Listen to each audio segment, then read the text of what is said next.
Today, what I want to talk about is straight spine, right? Straight spine, right? And this is a really, really important concept, right? And what I want you guys to work on is how to achieve the straight spine. So how do we do that? Okay, so if I turn to the side, you can see right here, the lower back, you can see this curve, right? There's a curve in my back right here in my lower back, okay? And so if force enters my body, okay, it instantly wants to attack weak spots, right? Path of least resistance. So if there's a gap in my shoulder, it will instantly start to attack my shoulder, right? If there's a gap in my lower back here and in my hips, so if force enters my body this way, right, then it will get stuck, right here in the lower back, okay, and it start to build.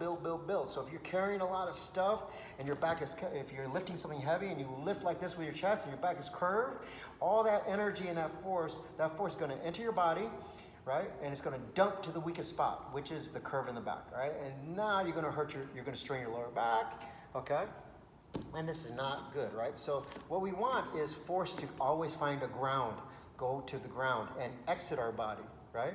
So that we don't feel that force, okay? So how do we do this? Well, we got to remove the gap, right? So from here, the main gaps are going to be the shoulders and the hips, okay? So the hips and the lower back right here, okay, how are we going to get rid of this curve in the back? Well, you're going to rotate your two hips, okay? Rotate your two hips, and you're going to rotate them this way. So my hips are going to rotate this way, okay? So as my hips are sitting right here, you're going to see my hips are going to rotate, and at the same time my hips rotate, my tailbone is going to sit down. So I'm going to rotate and my hips are going to sit.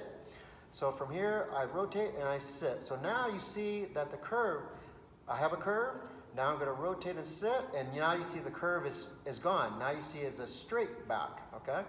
Now I have a straight spine, okay? Now, you see my body is still straight up and down, okay? So what happens, I'll put my arms up, you guys can see, right? So what happens a lot of times is people will do this movement and then they will do it too much, and now you see my body has leaned back a little bit, and now I've rotated my hips too much, right? And what happens, I feel stress in my front quads, in the front of my thighs, I feel a lot of stress, okay? Muscle tension. So if your muscles are getting tense, and your posture is leaning back, okay, you've rotated too much, right? So you got to be able to just stand up straight, okay? Rotate your hips and sit down, okay? Almost like I'm sitting down on a stool, right? Okay, just like that, okay? And my spine is straight, okay? I should not experience any tension. I should just feel you should almost feel like two big gears, and they're connecting together like this. And that's the upper and lower body connecting like two gears at the hip line, okay? Another thing you don't want to do is when you do this move, okay, a lot of times what I see is people will do the rotation of the hip and sitting down, and then at the same time they will bend their knees, and you see how I got lower, right? They will drop like that. So a lot of times you'll see they'll do this and their knees will bend, okay? Okay, again, we don't want that effect. So what we want to do, the only thing moving is just the hips. I'm going to keep my height. I'm going to keep my knees and my legs straight, okay? So that when I do that rotation of the hip and sitting down of the tailbone, you see I have not gotten lower. I have not bent over. You see my spine, I'm not leaning back, right? Nothing has moved except for my middle. And that's it, okay? If you do this right, all of a sudden you're gonna feel like your heels are firmly planted to the ground. You're gonna feel your heels getting heavy. And this is a good sign. That means a lot of your mass, because your upper and lower body are connecting, they're connecting, and then all your mass from your upper body has now got a place to go. Past your hips, past your lower back, all right? And it will shoot all the way down to your heels. So if you do feel heavy in your heels, like you really feel the ground, then that is a good sign, okay? So this is the straight spine, okay? Now, how to test this, right? Because we want to treat this like a science experiment, right? In physics, right? So to do an experiment, we want to remove as many variables as possible so that we get closer to the truth, right? You don't want to add variables, a lot of variables, because unnecessary variables can lead you to like things like false positives, something that comes out, a result, you get a result, but it's not necessarily the right result, okay? Or the true result, all right? So we're always looking for the truth in movement, okay? And efficiency. So now I'm going to use this little pole here to, people use it to stretch, okay? So now you see I have it here, and this is fine, okay? Or you can put it in front of your shoulders and just grab it like this, okay? Whatever's comfortable for you, right? And so we're going to test to see whether or not this is actually more efficient, right? So the first thing I'm going to do is, you see my spine here? I'm going to just stand with a curved back. I'm just going to stand relaxed with a curved back, a curved spine, right? And now what I'm going to do is I'm going to rotate like I'm doing a stretch, okay? My upper body. Now you see I'm stretching here, okay? Now, you see how my shoulders have rotated, my two shoulders have rotated. They're facing the camera. But look at my hips. My hips are still at like a 45-degree angle. They're not following my shoulders. So what does that mean? That means my spine has twisted because the upper part of the spine is rotated more than the lowest part. So that means the middle is twisting, right? And shearing. This is not good, of course, for your spine, right? Okay? It may be good for maybe if you just want to stretch your spine, but if forces are acting on you and you're twisting your body in a lot of force, you're going to get injured, right? Because force is going to dump to that weak spot. And your spine is twisted, it's going to make it even more painful for you, okay? So, what do we want to do, okay? So now what we want to do is like this, okay? I'll do it to the front of the camera now, and I'll do the same thing. I have a curved back. I'm going to stretch, right? And now you can see my shoulders have way out-rotated my hips, okay? Like this, right? It's a good stretch, but man, can you imagine if you just kept going and putting more and more pressure, right? Okay, I'm going to hurt my lower back for sure, okay? So, what do we do? Now I'm going to straighten my spine by rotating the hips and sitting my tailbone, okay? Now my spine is straight, right? And now I'm going to rotate while maintaining that straight spine. That's important. So now I'm maintaining the straight spine. Now look, you see my shoulders and my hips? They are now they're facing the same direction, okay? Because the two gears are locked together now. So one part moves, they both move now, right? So they are what I call connected at the middle or unified together. So now I move. You can see that my hips and my shoulder line maintain the same position or same angle, right? Now here I'm doing the same thing. You see that? If I try to get my shoulders to turn more while maintaining the straight spine, I can't do it. See? My hips, I can't, they won't turn anymore, right? And this will be roughly like a 45-degree angle on both sides, okay? Right? Now, I can't turn it anymore, but if I let go of my spine, now I can rotate more, my upper body, okay? So if you do have that effect where you're keeping a straight spine, you turn, and all of a sudden you're letting the spine go as you turn, you're going to be able to rotate more, okay? And you're going to start twisting your spine, okay? So the whole goal here is, can you maintain the straight spine? Can you maintain this tuck and sitting position, sitting tailbone, right? And can you maintain it as you do this shoulder rotation movement and hip rotation movement, right? Okay, this stretch. Okay, and if you do it right, you will not be able to turn more than your hip line, which is roughly 45 degrees on either side. Okay, right? So, give this a shot, all right? See if you can do that and maintain it. We're going to show you many different ways where this is applied, okay? But this is the basic framework so that you need pressure when it enters your body to ground itself. You need to give it a way out of your body, okay? If not, you're gonna feel it as tension inside your body, okay? You need to get rid of it. So how do you do that?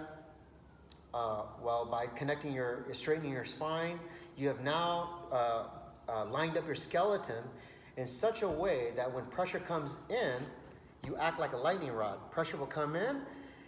It only has one way, right? And that's down through all the connection of your skeleton. There's no gaps, so it will just keep going down, down, down, down, down until it hits the ground, and then it will disperse out your body, okay?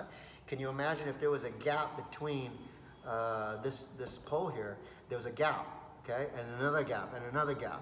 Well, then what happens is pressure will go in, it will hit that gap, and will disperse through the air. It will not be able to ever reach the ground, okay? Right? And that's just like a lightning rod, you can, right? So we want to be gap-free. We want to create an efficient skeletal frame, right? And we want to use that skeletal frame to allow, to give a pressure a way out. We train it to go out of our body, right? Because of that gap-free skeletal frame, okay? So practice that straight spine, right? It's super, super important. I tell my students, don't just practice it on the mats or when you're training, okay? When you walk, okay, try to do it all day long. Sit your spine, right?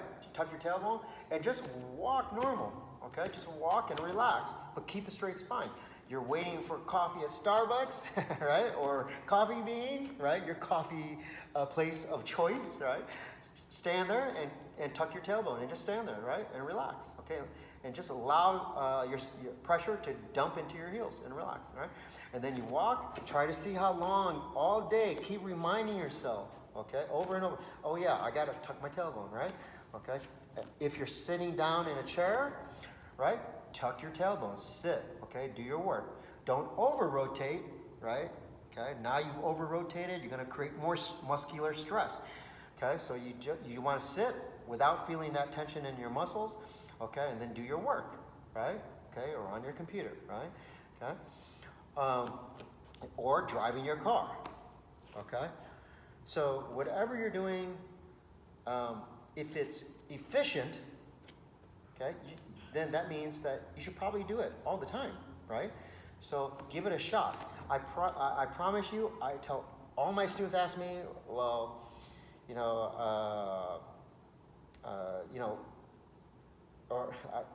what I tell my students is that once you start to do this and you start to carry this, the straight spine with you all day long, what happens is every now and then your body will create the curve by accident, and you will instantly, your body and your brain will tell you that I don't like this. You will feel it, and your body your mind will remind you to fix it, and you will fix it, and then you walk. Once it starts to, once your brain and your body starts to get a taste of this efficient frame, going back to a little towards inefficiency, your body and your brain will stop you. You will not like it at all, okay? I know that sounds weird, but I'm telling you, all my students have experienced that, and I've experienced it. It's hard for me now to curve the back. It's super annoying for my lower back. So tuck your tailbone, make it a habit, okay? Make it a habit. That if you do it all day and it's efficient, you're having less stress in your body, right? If you're having an argument and you're in this frame, right? Pressure will come in and it will release out your feet. It doesn't get trapped into your shoulders and neck, and you start to get worse and worse. You're giving pressure a way out, so you're gonna stay calmer, right? If you have road rage on the freeway and you're sitting like this, okay? Someone cuts you off. Normally, if you're curved like this and your arms are reached out and you're driving, you're getting more and more stress in your upper body, and you don't know why you're getting tense and you're getting angry, but that's why, because tension is not allowed to leave your body, right?